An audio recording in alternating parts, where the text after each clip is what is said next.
Volvemos con los asesinos en serie de la serie Bones. Si de casualidad no has visto la parte anterior, debes saber que no todas las personas que se metieron con el elenco principal de personajes de Bones caben dentro de la descripción de asesino en serie. La definición que seguiré usando son a los personajes que tengan la necesidad de matar, que tenga un modus operandi y que salgan en más de un episodio.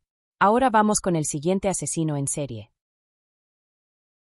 Empezamos con Christopher Pelant, quien es un hacktivista y el enemigo más longevo de la serie Bones, pues aparece y es mencionado en la temporada 7, 8, 9 y 10, pues al inicio llamó la atención de los protagonistas para entretenerse, ya que el Jeffersonian y el FBI son los mejores investigadores del mundo en la serie Bones, así que tenía curiosidad de ver si podía salirse con la suya contra ellos.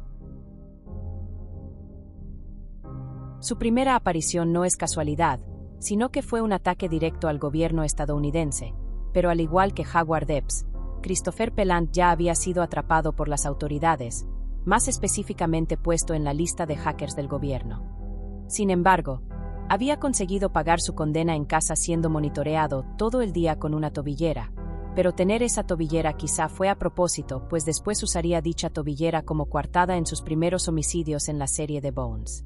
Como puedes deducir tú, mi futuro suscriptor, Pelant se deja atrapar a propósito, pero asesinar, tener el control de la situación y meterse en la cabeza de los protagonistas, es un juego para Pelant.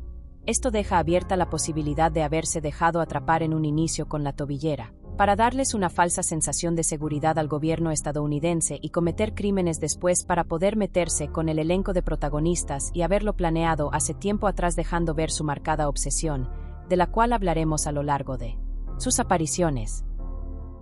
En su segunda aparición, después de burlarse del FBI, intenta salir de su arresto domiciliario. Sin embargo, los protagonistas anulan su salida, así que Pelant, ahora con la motivación de vengarse, intenta inculpar a la doctora Brennan del homicidio de un personaje que ayudaba fuera de cámara a la misma doctora Brennan. La manera de inculparla es algo creativa, pues en caso de que sus amigos se entrometieran los dejaría fuera del caso. Esto significa que Pelant, además de todas sus habilidades ya mencionadas, cabe agregar algo de psicología para entender y usar los perfiles que robó del Dr. Sweets, para anticiparse al elenco de protagonistas. Para su tercera aparición, en donde la doctora Brennan con ayuda de sus amigos demostraran su inocencia y pudieran demostrar que Pelant es el asesino. Este utiliza una salida de emergencia digno de un hacker del más alto nivel, y es haber creado con anticipación una identidad falsa, incluidos datos biométricos, junto a inmunidad diplomática para evitar que lo sigan investigando, volviendo a desaparecer. Esta derrota en la mente de Pelant, esta interacción fue un empate, pues recordemos que todo es un juego para él. Ahora el grupo de protagonistas intenta un contraataque. Para la cuarta aparición de Pelant, el equipo intenta hacer una imitación de uno de sus asesinatos, y hacer que abandone su identidad falsa, pegándole en su orgullo al imitarlo, dejando un cuerpo donado a la ciencia en un parque público. Pues verán, no mencioné que a Pelant le gusta dejar pistas, mensajes y códigos ocultos con el fin de, entre comillas, jugar con los protagonistas, ya que es tan listo que no se tiene que meter en problemas para matar, pues Pelant puede manipular a otros para que maten por él sin problemas. Cuando el plan para atrapar a Pelant falla, Pelant contraataca dejando un cadáver diferente al que habían dejado los protagonistas, a su vez que se infiltra en el lugar de trabajo de la doctora Brennan para poder, entre comillas, convencerla de que colabore con él para atrapar a otro asesino en serie. En ese mismo episodio, Pelant convence a Bones de ir con él para que unan fuerzas. Esto obviamente no funciona. Booth llega al escondite de Pelant y termina con el de un solo disparo. Como mencioné, la personalidad de Pelant es de alguien obsesivo y acosador, ya que se sabe que no le importa usar y arruinar a las personas para llevar a cabo sus planes. Según Pelant, él es la persona más inteligente sin par en el mundo, por lo cual al encontrarse con la doctora Brennan pensó que iba a verlo de esa forma, al ella también ser muy inteligente. Por supuesto, al encerrarse en su fantasía dejó de acosar al resto del equipo, y sobre todo al agente Booth, lo que hizo que lo mataran fácilmente. El modus operandi de Pelant es el de un acosador obsesivo, por lo que al ver la inteligencia del elenco principal menos el Dr. Sweets y el agente Booth, se vuelve posesivo y obsesivo al punto de querer ser necesario para la doctora Brennan, el Dr. Hodgins y Angela Montenegro, por haber ganado en cierto modo su respeto y atención al punto de ser amigos dentro de su fantasía, claro está.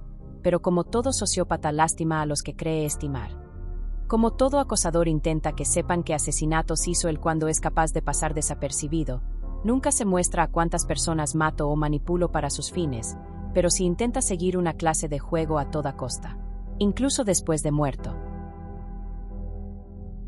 Pelant tiene repercusión después de morir, ya que le ofrece a la doctora Brennan indicios del próximo asesino en serie, además de varias menciones, pistas y pesadillas al menos hasta la temporada 10. Ahora podemos pasar al siguiente puesto y se trata de la asesina fantasma, presentada por el anterior asesino en serie Christopher Pelant para que la doctora Brennan le prestara atención. Con la identidad oculta hasta el final, Stephanie McNamara aparece solamente en la temporada 9. Mataba por motivos de conveniencia, celos, cualquier cosa que justificara su comportamiento hostil, controlador y casi esquizofrénico causado por torturas en su infancia, por parte de su familia. Stephanie McNamara era una asesina en serie descubierta por su sello de arrancar una uña de cada una de sus víctimas, así como ella perdió las suyas constantemente cada vez que era encerrada en un armario en su niñez por su propio padre. La asesina fantasma no tenía modus operandi más que arrancar uñas y ser encubierta por su dinero sobornando a todo el mundo. Con esto quiero decir que la asesina fantasma casi se sale con la suya, pues en casi toda la temporada 9, se debate la existencia de la asesina fantasma, pues por 20 años pasó desapercibida, ya que no tenía la necesidad de matar, por eso mismo era difícil de ver un modus operandi. La asesina fantasma mataba en un arranque de ira, sin embargo estos arranques tenían años de distancia entre sí, por lo que al tener solamente huesos en donde sus muertes fueron reportados como accidentes, eran imposibles de relacionar con la asesina fantasma. Si no fuera por Pelant jamás habrían sospechado de ella. Ya para finalizar con la asesina fantasma, esta asesina en serie apenas califica para este video, por su poca presencia, nivel de amenaza y pocas apariciones, ya que a diferencia de los otros asesinos en serie prefería pasar desapercibida, sin dejar huella en sus víctimas. Bueno, eso si olvidamos que hacía con las uñas de sus víctimas. Sin embargo, tenía la costumbre de inculpar a otras personas de sus asesinatos, valiéndose de su dinero, renombre y familia. Ahora pasemos al siguiente. Roger Flender aparece en la temporada 10. Es un líder espiritual de exconvictos con crímenes menores como consumo de sustancias, robo y pequeños fraudes. Este asesino en serie tiene una historia muy poco organizada, pues apenas mencionan el por qué mata. Sin embargo, llama la atención que sus muertes son con motivos rituales. En su primera aparición pasó desapercibido durante la investigación e incluso se insertó en ella, casi diciendo que era sospechoso sin decirlo. Sin embargo, inculpó a uno de sus discípulos por 3 de sus asesinatos, llevándolo a prisión por 7 meses, y después a la pena de muerte. Antes de continuar con la cronología de este asesino en serie sin apodo, quisiera profundizar en su personaje para que tenga sentido el resto de su historia.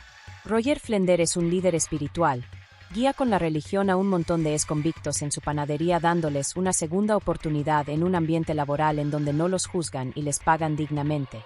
Volviendo al modus operandi, él selecciona a personas en recuperación que recaen en el crimen o en sus adicciones para que formen parte de su ritual, el cual tiene la compulsión de hacer cada 4 meses.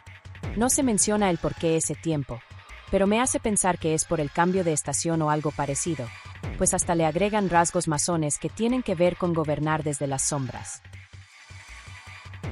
Para su segunda aparición Roger Flender no figura como sospechoso, pero la doctora Brennan tiene el pendiente de revisar todos sus casos después del juicio por si se le pasó algo, y es algo que no mencionan, pero supongo que es por culpa de su primer asesino en serie Howard Debs. Después de revisar todas las muertes verifica que no es posible que a quien inculparon pueda hacerlo por una fractura que tuvo desde la niñez que imposibilita hacer ciertos cortes. Con un tiempo límite para salvar al inculpado de la pena de muerte. El elenco principal sabe que Roger Flender es el culpable y lo descubren como a casi todos los asesinos en serie, viendo en su pasado y determinada la causa de muerte y el por qué murió su primera víctima, para así determinar su modus operandi. El modus operandi que utiliza es algo horrible, pues en pocas palabras consiste en traicionar a la gente que confía en él, refiriéndome a sus empleados exconvictos de la panadería, pues mencionan que empezó a matar porque un familiar de él confió en una persona drogadicta y después su familiar se volvió adicta, también murió por sobredosis. Por lo que tomó la tarea de purificar a esa clase de personas. El modo de entre comillas purificar consiste en drogar a sus víctimas para liquidarlas durante una luna llena que ocurre cada 4 meses, separando sus tatuajes de su cuerpo, si me entienden.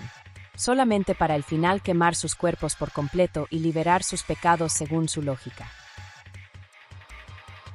Ya para finalizar con Roger Flender. Este asesino en serie, aunque no atacó al elenco principal, me parece más cruel con sus rituales de purificación y traicionar a sus empleados que volvían a drogarse o a delinquir, pues quienes salen de la cárcel son una población ignorada y vulnerable. Ahora podemos ir al último asesino en serie que aparece en Bones. El titiritero. Aparece solamente en la temporada 11. Es un asesino en serie que curte la piel de sus víctimas, les hace agujeros en los huesos para usarlos como títeres con cuerda. Por su sobrenombre también es extremadamente calculador y manipulador. Se descubre hasta el final su identidad como Mihir Rosan, un psiquiatra. Este asesino en serie cumple con su función casi todo el tiempo con el factor terror. Como fanático de la serie Bones, debo reconocer que la serie tiene múltiples facetas, pero siempre olvidándose del terror, pues en la vida real es extremadamente común que forenses y policías tengan pesadillas por su trabajo. En sus 3 apariciones el titiritero intenta mantener el control y dirigir la investigación desde las sombras. La primera aparición del titiritero es a raíz de encontrar más de una víctima en las que se encuentran agujeros en los huesos hechos con un taladro para usar al esqueleto como un títere, y sin darse cuenta ya había una víctima previa en el Jeffersonian. Solo que los restos estaban incompletos y por eso no vieron las marcas que diferencian al titiritero. En esta aparición encuentran a un colaborador involuntario que secuestraba a las víctimas del titiritero. Al final del capítulo, este colaborador es una persona que vive solo y es mentalmente inestable, por lo que fue fácilmente manipulado y casi adoctrinado, pues se autoeliminó en prisión antes de delatar al titiritero. En su segunda aparición se recuerda que el titiritero vigilaba a la persona que secuestraba para él, y ve a casi todo el equipo cuando lo arrestan. Más tarde en ese episodio se encuentra en un edificio abandonado unos restos vestida con ropa que la doctora Brennan había donado, así como arreglar el cabello de la víctima como la protagonista, metiéndose con eso en su cabeza, causándole pesadillas que le hacen pensar que es su antiguo ayudante de laboratorio Sakadi tiene que ver con el caso. En la tercera aparición del titiritero, aparece Sakadi tratando de limpiar su nombre secuestrando a la doctora Brennan, así como confiesa que sabe que es sospechoso por haber estado espiando a sus amigos a través de una identidad falsa por correo electrónico. Aunque Zack está recluido desde la temporada 3 por ser un seguidor del asesino en serie caníbal ritualista el Gormogon, más adelante en el episodio el agente Booth se da cuenta que están siendo manipulados. Más tarde en ese episodio en el hospital psiquiátrico devuelven a Zack a su centro psiquiátrico. El doctor en psiquiatría y director de la misma, Mihir Rosan, al tratar de causarle una sobredosis a Zack. Cuando llega Booth a sabiendas quién era realmente el titiritero, y lo elimina cerrando el caso. Ahora me gustaría abordar el modus operandi, así como sus motivaciones. Para empezar, el titiritero solía ser un gemelo siamés, por lo que al ser separado mencionan que pudo haber conservado parte de la personalidad de su gemelo del cual conserva sus restos. El titiritero parece que tiene un ciclo o intervalo de 6 meses para atacar de nuevo a una persona nueva para convertirla en una marioneta. En esos 6 meses, viste, cuida y entre comillas alimenta a sus marionetas, para después dejarlas en un lugar abandonado para que los animales se encarguen de los restos. Desafortunadamente no se menciona cuándo empezó a atacar o si todas las víctimas que encontraron realmente eran todas.